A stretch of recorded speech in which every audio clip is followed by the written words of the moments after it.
Welcome back to Fair's Fair! Today is our return to form of talking about media. I'm still trying to find a good schedule for making videos. I've got plans and scripts that I follow somewhat, so let's jump right in. Today we'll be talking about the supposed desire for new IP and new movies. There's a discussion going on about what movies should be supported, why viewership is down on pre-existing IPs, and the reasons why. Often holding the idea that it's from people getting tired of just seeing the same old series and IPs, a craving for something new, with terms like superhero fatigue being blamed for Marvel's decline, even defending Pixar's latest flavorless paint-by-numbers movie, while shaming those who don't care for the new movie. People wanted something new, didn't they? Original? Well, I think I have a different hunch. Let's have a look at some of the IPs in question, shall we? Star Trek crashed into the ground and ground into dust. Marvel multi-interdimensionally wound while unwound into ribbons. Star Wars driven to the pound and pounded by a Johnson. In order, Star Trek was a series that explored questions about technology, human advancement, what that means for us, how these could interact, and what people may or may not want for those things going forward,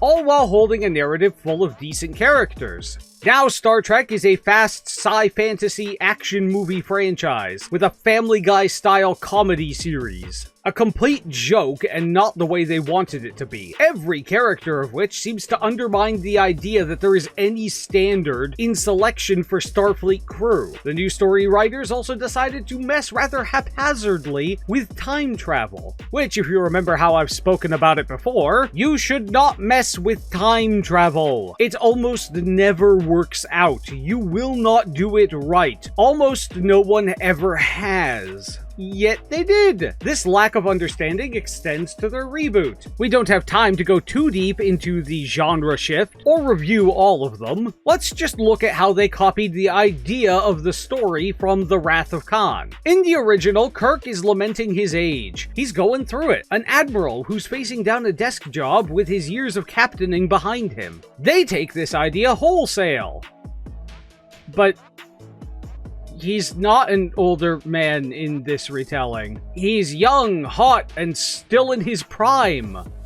Yet they still write him like he's going through a midlife crisis. The actual point of the events are slipping through their fingers. A crash and burn because the new pilots didn't even understand what they were flying, let alone how to fly it.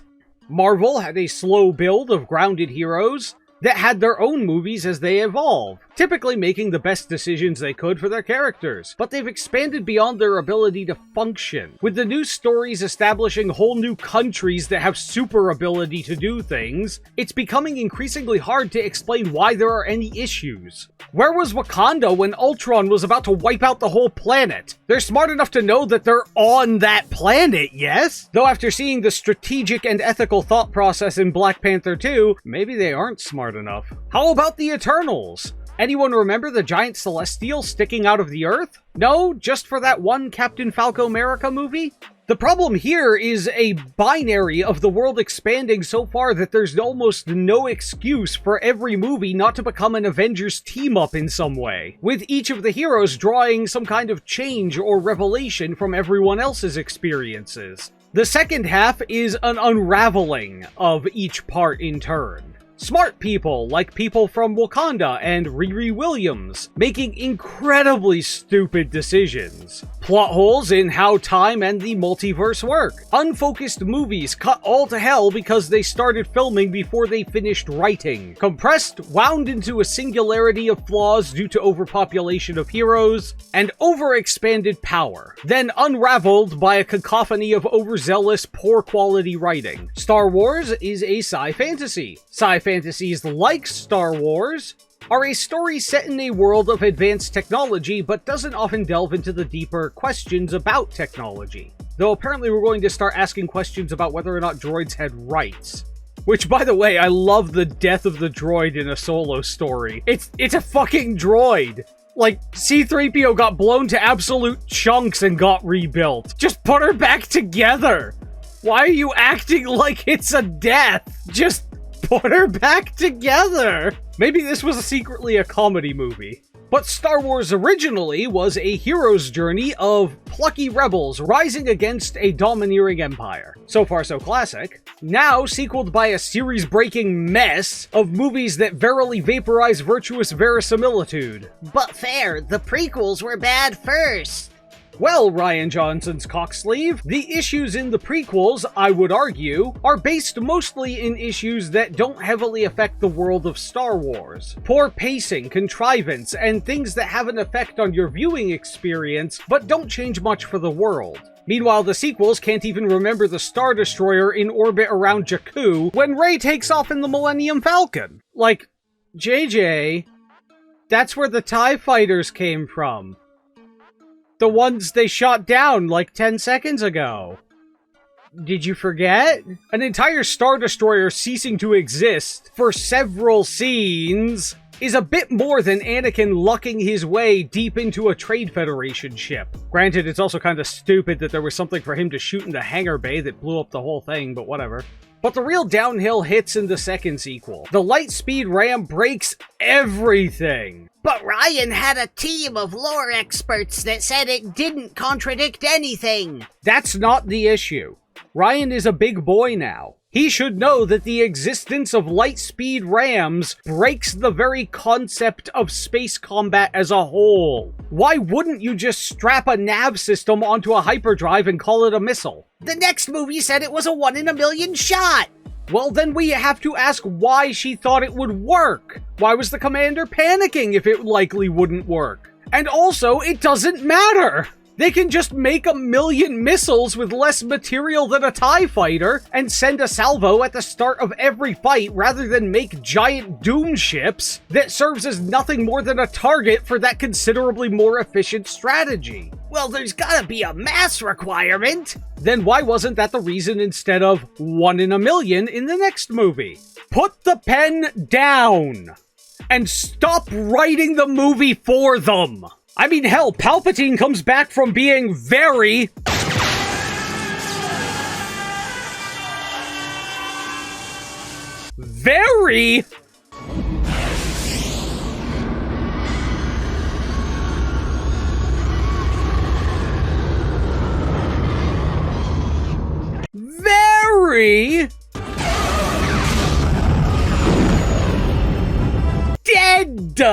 I don't care how you lampshade it. You can explain away any plot hole if you're given infinite time and no limit as to what's an acceptable excuse. Watch, I'll give you an example of an excuse that literally anyone could apply to fix every plot hole. God made it work with his infinite reality-bending powers.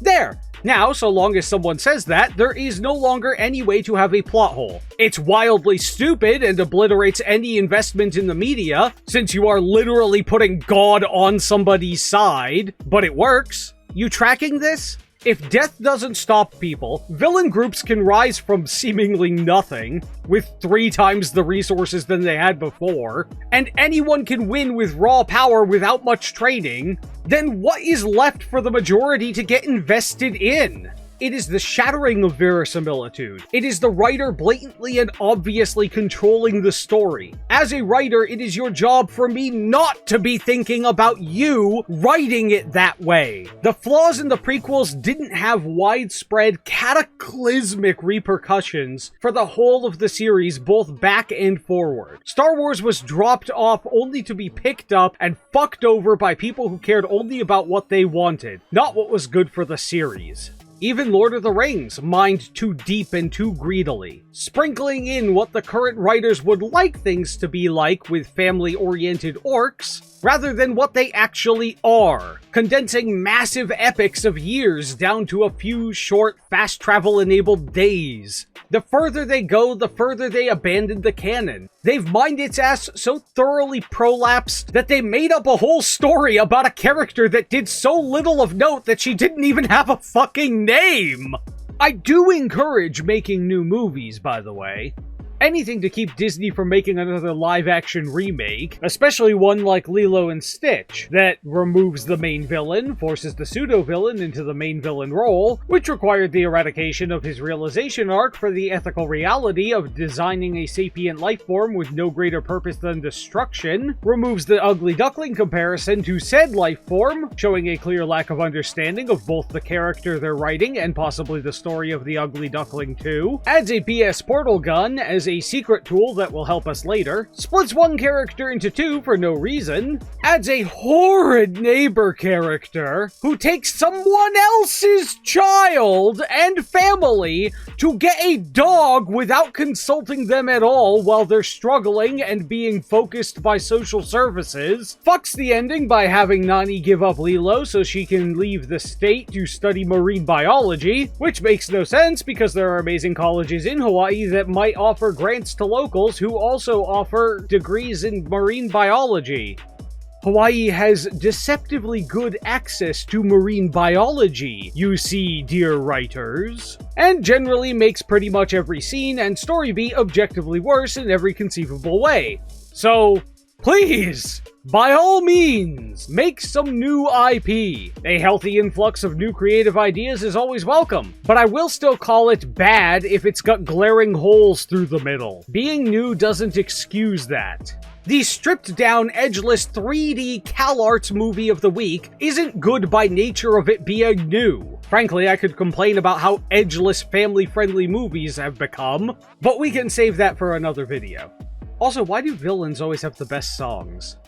Anyway, even with the acceptable or downright good fragments clinging to life, the long-standing empires have truly fallen into shadows. Not to be confused with Fallen Shadow, the VTuber.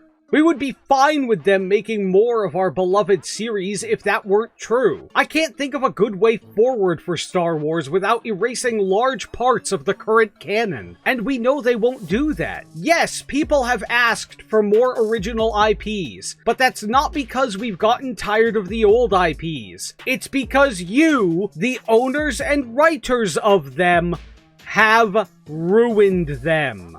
I'm not so arrogant to suggest that this is the only reason, or that my breakdown is flawless, so I'll ask you, my viewers. Do you want new IP, or do you think that the current ones can be recovered? Is Star Trek salvageable? How? Star Wars for sure on that one. How? Do you disagree with any of the points that I've made here, or do you think I'm wrong in concept?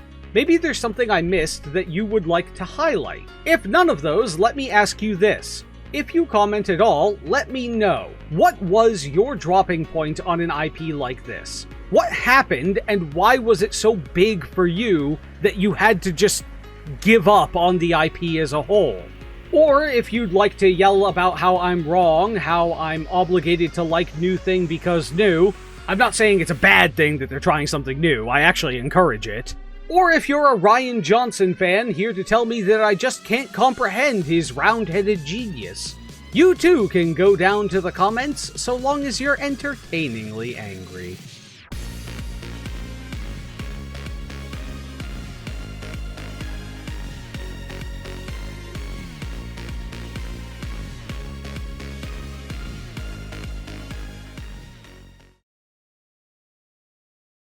Removes the ugly dickling the ugly dickling comparison. Yeah, that's Stitch. Stitch the ugly dickling. God fucking damn it. That is not what I wrote.